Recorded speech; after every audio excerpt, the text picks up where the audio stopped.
আলহামদুলিল্লাহ দেখতে দেখতে প্রথম রোজা শেষ হয়ে গেছে। পরিবার ছাড়া একা একা কিভাবে প্রথম রোজাটি কাটালাম, সারাদিন এত ব্যস্ততার মধ্যে দিনটি গেল, আর কি আয়োজন করেছি, কোথায় খাবার পাঠিয়েছি, সবকিছু মিলিয়ে আজকের এই ব্লগটি। আসসালামু আলাইকুম, কেমন আছেন সবাই? আপনাদেরকে আরেকটি নতুন ব্লগে স্বাগত জানাই। আজকের ব্লগটি শুরু করেছি রোজার আগের দিন থেকে। সাহারিতে খাওয়ার জন্য রান্না করে নিচ্ছি মুরগির মাংস। এর জন্য প্রথমে পেঁয়াজ আর টমেটোটা ভেজে নিয়ে তারপর এর মধ্যে দিয়ে দিয়েছি আদা বাটা, রসুন বাটা, জিরা গুঁড়া, ধনিয়া গুঁড়া, তেজপাতা, এলাচি, দারচিনি। তারপর সবকিছু মশলাকে ভালোভাবে কষিয়ে নিচ্ছি। কষিয়ে নিয়ে এর মধ্যে সামান্য একটু পরিমাণ পানি দিয়ে আরও কিছুক্ষণ ধরে মশলাটা কষিয়ে নিব।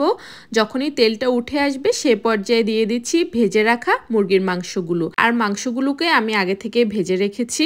তো আজকে বেশি ঝোল করে রান্না করব না, একেবারেই ভুনা ভুনা করে রান্না করব, কারণ মাংসগুলো রান্না করলে শুধু সাহারিতে খাওয়া হবে, পরের দিন তো রোজা, আর রোজার সময়ে তেমন একটি খাওয়া যায় না। যাই হোক, মাংসটাকে সবকিছুর সাথে ভালোভাবে মিশিয়ে কিছুক্ষণ ধরে কষিয়ে নিচ্ছি। মাংসটা কষিয়ে নিয়ে ঢাকনা দিয়ে কিছুক্ষণ ঢেকে রাখবো। এ ফাঁকে আমি তান্দুরি চিকেন বানাবো, সেটা ম্যারিনেট করে রাখছি। এর জন্য দিয়ে দিয়েছি তান্দুরি চিকেনের মশলা, তারপরে জিরা গুঁড়া, ধনিয়া গুঁড়া, গরম মশলা, টক দই, আদা বাটা, রসুন বাটা, মরিচের গুঁড়া, সরিষার তেল, টমেটো সস, স্বাদ মতো লবণ। আর এই মাংসটাকে ম্যারিনেট করে ডিপ ফ্রিজে রেখে দিব পুরা রোজার মাসের জন্য। যখন কিছু বানাতে ইচ্ছে করবে না, তখন এখান থেকে 2 টুকরো চিকেন বের করে নিয়ে এয়ার ফ্রায়ারে ফ্রাই করে খেয়ে নিলে আমার ইফতারি হয়ে যাবে। আর এই তান্দুরি চিকেন অথবা স্প্রিং রোলের রেসিপি দেখতে হলে আমার ইনায়েস মম ফেসবুক পেজ অথবা ইউটিউব চ্যানেল থেকে কিন্তু ঘুরে আসতে পারেন। এই যে দেখুন, মাংসটা কষিয়ে নিয়েছি, দেখুন কতটা সুন্দর কালার এসেছে মুরগির মাংসটা। এখন এর মধ্যে দিয়ে দিয়েছি পর্যাপ্ত পরিমাণ পানি। মাংসটা সিদ্ধ হতে যতটুকু লাগবে সে পরিমাণ দিয়ে দিয়েছি। তারপর মিশিয়ে নিয়ে রান্না হতে থাকুক। আর এদিক দিয়ে যে আগে থেকে মশলাগুলো দিয়ে রেখেছি সেই চিকেনটা আবার মেখে নিচ্ছি। মশলাগুলো ভালোভাবে মেখে নিচ্ছি যাতে প্রত্যেকটি চিকেনের গায়ে মশলাটি প্রবেশ করে। আর এই রোলগুলো আগের দিন বানিয়ে ফ্রিজে রেখেছিলাম, এখন শক্ত হয়ে গেছে, তাই এগুলিকে বের করে জিপলক ব্যাগে ঢুকিয়ে নিয়েছি। এবার এগুলিকে ডিপ ফ্রিজে সংরক্ষণ করব রোজার মাসের জন্য। আর দেখুন, এদিকে মুরগির মাংসটাও রান্না হয়ে গেছে। প্রথমে ভেবেছিলাম আলু দিব না, পরবর্তীতে মনে পড়লো ইনায়া খাওয়ার সময় আলু হলে পছন্দ করে, তাই একটি আলু ওর জন্য দিয়ে দিয়েছি। তান্দুরি চিকেনটি মেখে নেওয়ার পর আধা ঘন্টার জন্য এভাবে রেখে দিয়েছি। তারপর এগুলিকে ট্রেতে নিয়ে নিয়েছি। এখন এই ট্রেগুলো ডিপ ফ্রিজে রেখে দিব। তারপর যখনই মাংসটা কিছুটা শক্ত হয়ে আসবে সে পর্যায়ে বের করে পুরো মাসের জন্য সংরক্ষণ করব। এগুলি ছিল রাতের আয়োজন, আর এটা হচ্ছে রোজার দিনের আয়োজন। তো বিকেলবেলা থেকে সব রান্না বান্না শুরু করে দিয়েছি। এখানে পেঁয়াজ কেটে রেখেছি, আলু কেটে রেখেছি, মাছ রান্না করব, আর ধনিয়া পাতা, টমেটো যা যা লাগে সবকিছু কেটে রেখেছি। সাহারিতে খাওয়ার জন্য রান্না করব এই গুঁড়া মাছটি। তো এই ফ্রোজেন গুঁড়া মাছটি ভিজিয়ে রেখেছি, কিন্তু এই মাছে যে পরিমাণ ময়লা। আর এদিক দিয়ে আপনাদেরকে দেখিয়ে দিচ্ছি, আগের দিন যে চিকেনটি রান্না করেছি সেই চিকেনটি কিন্তু পুরোটা খাওয়া যায়নি, অনেকগুলো রয়ে গেছে। তাই আর বেশি তরকারি রান্না করব না, শুধু এই মাছটি রান্না করে নিলেই হয়ে যাবে, কারণ ইফতারি খাওয়ার পর তো তেমন একটি খাওয়া যায় না। আর এদিকে দেখুন এই মাছে কি পরিমাণ ময়লা রয়েছে। আমি এর আগে অনেকবার খেয়েছি, এই মাছগুলো কিন্তু এতটা ময়লা ছিল না। আজকের মাছটি দেখতে পেলাম অনেক বেশি ময়লা রয়েছে, তাই এগুলিকে একটি একটি করে বেছে পরিষ্কার করতে হবে। আর এগুলি পরিষ্কার করতে করতে আমি চুলার উপর ডাল বসিয়ে দিয়েছি। ডালটি সবসময় রান্না করার চেষ্টা করি, কারণ ইনায়ের খুব পছন্দ, ওর খাওয়ার সময় ডাল না হলে হয় না। তো ডালটা অলমোস্ট হয়ে গেছে, চুলাটা বন্ধ করে দিব জাস্ট।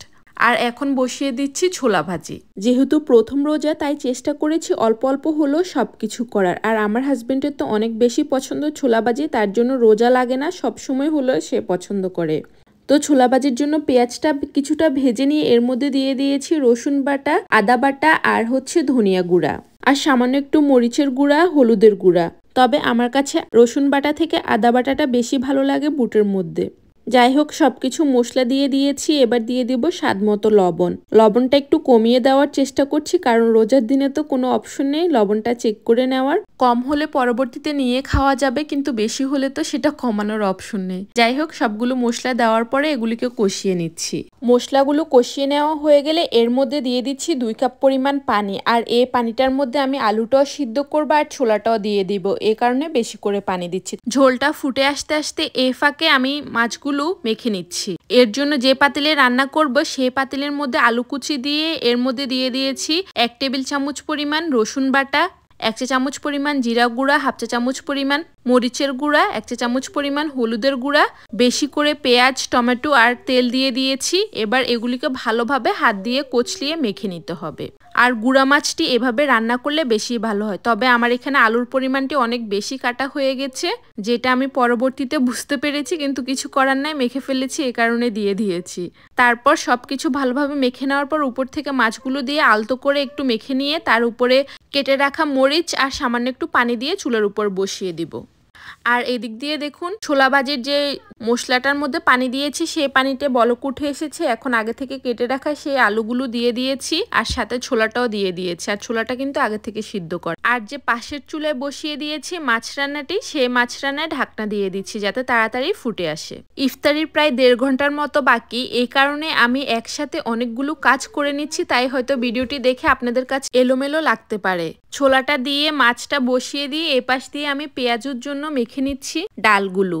ডালটা ব্লেন্ডার করে তারপর এর মধ্যে দিয়ে দিয়েছি রসুন বাটা, আদা বাটা, হলুদের গুঁড়া, জিরার গুঁড়া আর কিছুটা বাজার জিরার গুঁড়োও দিয়েছি। তারপর দিয়ে দিচ্ছি বেশি করে পেঁয়াজ। তবে এই পেঁয়াজগুলো একটু মোটা মোটা করে কেটেছি, তরকারি রান্নার জন্য অতিরিক্ত রয়ে গেছে সেখান থেকে দিয়ে দিয়েছি।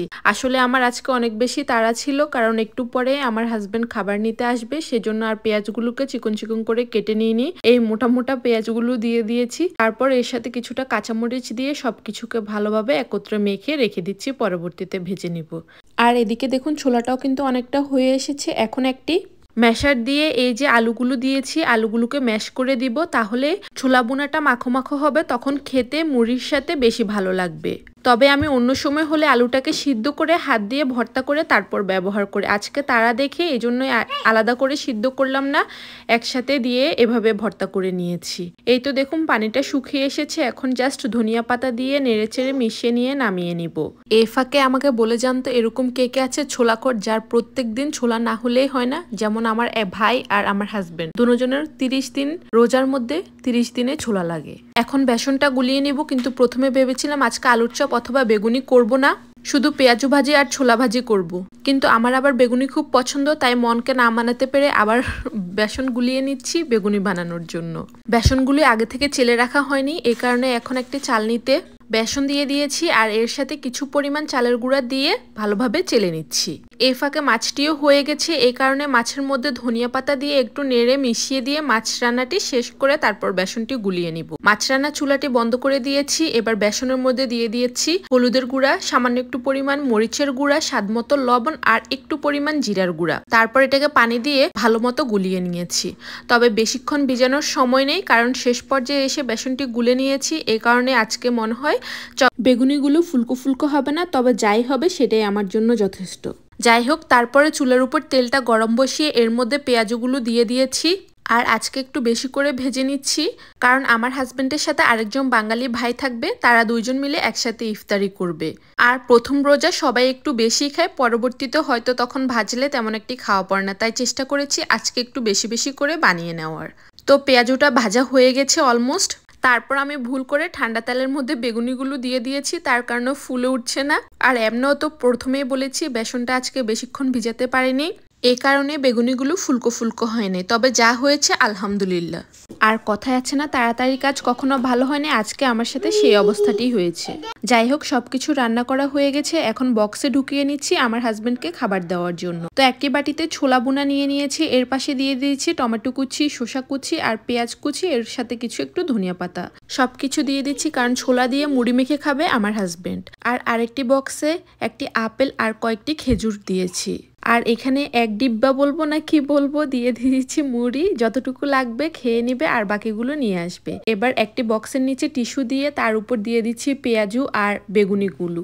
আর এখন আরেকটি বাটিতে দিয়ে দিব নবাবী সেমাই, এটা যদিও আগে থেকে বানানো ছিল, তো ও কোনো খাবার খাওয়ার পর মিষ্টি জাতীয় খাবার খেতে পছন্দ করে, তাই নবাবী সেমাই দিয়ে দিচ্ছি যে ইফতার করার পর একটু ডেজার্ট হিসাবে খেয়ে নেবে। এই তো মোট টোটাল 4টি বক্স হয়েছে, সবকিছু রেডি করে নিয়েছি, একটু পরে ও চলে আসবে, তখন খাবারগুলো দিয়ে দিব। সারাদিন তো অনেক কাজ করলাম, এবার নিজের জন্য একটু গুছিয়ে ইফতার নিয়ে নিচ্ছি। এখানে একটি শেক বানিয়ে নিয়েছি, এটা বানিয়ে নিয়েছি কলা, খেজুর, গুঁড়া দুধ আর দুধ দিয়ে। আর আমার প্লেটে আমি নিয়ে নিয়েছি দুটো পেঁয়াজু, দুটো বেগুনি, দুটো খেজুর আর কয়েক টুকরো আপেল, একটু শসা, টমেটো, পেঁয়াজ আর কিছু পরিমাণ ছোলা বুনা। সারাদিন কাজে কাজে ব্যস্ত থাকলেও দিন শেষে যখন ইফতার করতে বসি তখন নিজেকে বড্ড একা একা লাগছিল। আর এটাই হচ্ছে প্রবাস জীবন। আজ তাহলে ভিডিওটি এ পর্যন্তই রাখি।